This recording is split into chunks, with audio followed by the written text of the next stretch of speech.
the kitten he brought home. My name is Adam. I was the only child in my family. Our house was neat and peaceful, but it was also very quiet. Too quiet. When I came home from school, there was no one to run with me, no one to share my secrets with. Many evenings, I sat by the window, wishing for a little friend, someone who would wait just for me and make me smile. One afternoon, while returning from school, something changed my life forever. Near the school gate, I heard a very soft, painful sound. Meow. I stopped. At first, I thought I imagined it. Then I heard it again. I followed the sound and saw a tiny kitten lying near the road. She was weak, dirty, and shaking. Her eyes were half open, and she looked like she hadn't eaten in days. Someone had left her there. My heart felt heavy. I knelt down slowly so I wouldn't scare her.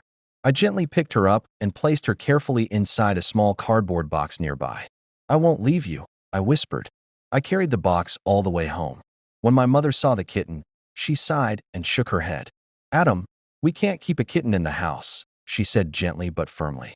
I didn't argue. I just nodded, but my heart felt broken. I couldn't abandon her again, not after she trusted me. That night, I made a small, warm space for her in my room. She cried softly in the darkness, and the sound echoed through the quiet house. I stayed awake, sitting beside her, gently holding her until she finally slept. For the first time, I didn't feel lonely. I felt needed. The next morning, I had an idea. I carefully placed the kitten inside my school bag, leaving it slightly open so she could breathe. My heart beat fast as I walked to school. I was scared someone might notice, but I couldn't leave her alone at home. During the school break, I went behind the playground, opened my bag, and took her out. She stretched her tiny legs and looked at me with curious eyes. I laughed quietly. For the first time in days, my smile felt real. She ran slowly on the grass, climbed onto my hands, and played with my fingers. Other children were shouting and playing nearby, but in that moment, it felt like the world belonged only to us. Later, I sat with her on the swing. I swung feeling safe. I smiled and said softly, "I'll call you Oreo." From that day on, everything changed. Our quiet house slowly filled with life. My parents noticed the change in me.